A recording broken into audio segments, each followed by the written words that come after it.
चीन में लगातार बूढ़ी होती आबादी कम्युनिस्ट सरकार के लिए चिंता का सबब बनती जा रही है। शी जिनपिंग की 2 चाइल्ड पॉलिसी करिश्मा नहीं दिखा पाई तो अब सरकार 3 चाइल्ड पॉलिसी की तरफ बढ़ रही है। मौजूदा हालातों को देखते हुए जिनपिंग 1980 के दशक में अपनी ही पार्टी की बनाई 1 चाइल्ड पॉलिसी का नामो निशान मिटाने में जुटे हुए हैं। इस पॉलिसी के तहत दशकों तक चीन के लोगों को एक ही बच्चा पैदा करने के लिए मजबूर किया गया। दीवारों पर स्लोगन और जमकर प्रचार किया गया, बेहद कठोर नियम बनाए गए, लेकिन अब उन्हें मिटाया जा रहा है। जिनपिंग सरकार ऐसा क्यों कर रही है? क्यों बूढ़ी होती आबादी उनके लिए मुसीबत बनती जा रही है?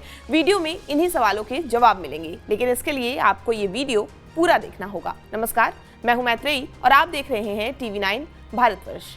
2 चाइल्ड पॉलिसी लागू करने के बावजूद जब पॉपुलेशन ग्राफ में बदलाव नहीं दिखा तो अब जिनपिंग सरकार 3 बच्चे पैदा करने पर जोर दे रही है। लोगों को 3 बच्चे पैदा करने के लिए मोटिवेट किया जा रहा है। इसके लिए सरकार विज्ञापन भी लगवा रही है।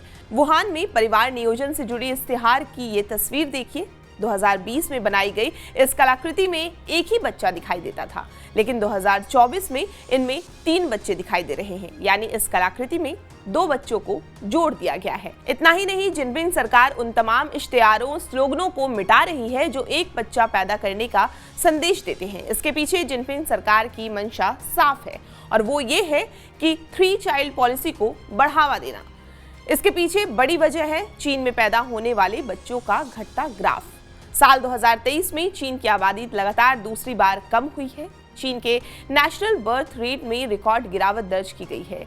चीन में साल 2023 में 90 लाख बच्चे पैदा हुए, जबकि साल 2022 में वहां 95 लाख बच्चे पैदा हुए थे। नेशनल ब्यूरो स्टैटिस्टिक्स के मुताबिक चीन में साल 2022 में बर्थ रेट 6.67% था, जो साल 2023 में घटकर 5.7% रह गया। इसका मतलब ये हुआ कि चीन में जहां साल 2022 में कुल 1000 बच्चों पर 6.67 बच्चों का जन्म होता था, वो 2023 में घटकर 6.39 रह गया। ऐसा क्यों हुआ? तो इसके लिए इतिहास के पन्ने पलटने होंगे। माओ के शासन के दौरान चीन की जनसंख्या 54 करोड़ से बढ़कर 94 करोड़ तक पहुंच गई थी। ऐसे में चीन की कम्युनिस्ट पार्टी ने जनसंख्या नीति में बदलाव करने का फैसला किया। 1978 में सरकार ने एक प्रस्ताव पास किया। इसके तहत लोगों को एक बच्चा पैदा करने के लिए कहा गया। इसके लिए देश भर में बड़े स्तर पर कैंपेन चलाए गए। 1979 में 1 चाइल्ड पॉलिसी को लागू किया गया। इसे बढ़ावा देने के लिए अलग अलग तरह के कदम उठाए गए। सिचुआन प्रांत में ऐसे कपल्स को अधिक राशन दिया जाता था जो एक ही बच्चा पैदा करने की शपथ ले चुके हों।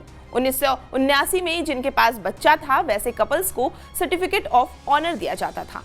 साल 1982 में चीन ने 1 चाइल्ड पॉलिसी को अपने संविधान में शामिल कर लिया। बर्थ कंट्रोल हर चीनी नागरिक की जिम्मेदारी कर दी गई।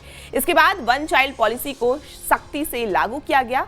इसका नतीजा ये हुआ कि जिन कपल को लड़की होती थी वे या तो उसे मार देते थे या फिर कहीं दूर छोड़ देते थे। कई बच्चियों को देह व्यापार में धकेल दिया गया। अगर किसी कपल के 1 से ज्यादा बच्चे होते थे तो सरकार उन पर भारी जुर्माना लगाती थी। जो कपल जुर्माना नहीं भर पाते थे, अधिकारी उनके बच्चों को अपने साथ ले जाते थे। 1 से ज्यादा बच्चे पैदा करने पर नौकरी छीन ली जाती थी। कई मामलों में जेल भी भेज दिया जाता था। महिलाओं का जबरन अबॉर्शन और पुरुषों की नसबंदी तो आम बात हो चुकी थी। इन सब का नतीजा ये निकला कि चीन में कपल्स ने बच्चा पैदा करना ही छोड़ दिया। अगर बच्चा करते भी थे तो इन सभी वजहों से चीन में लिंगानुपात यानी सेक्स रेशियो बिगड़ गया। अब हालात ऐसे हैं कि चीन की ज्यादातर आबादी बूढ़ी हो चली है। चीन में 65 साल से ज्यादा उम्र की आबादी 14% है। संयुक्त राष्ट्र का अनुमान है कि साल 2050 तक चीन की आबादी घटकर 131.7 करोड़ हो जाएगी। आपको ये पूरी जानकारी कैसी लगी हमें कमेंट करके जरूर बताएं और देश दुनिया की तमाम खबरों के लिए आप हमारे साथ बने रहें और देखते रहें TV9 भारतवर्ष।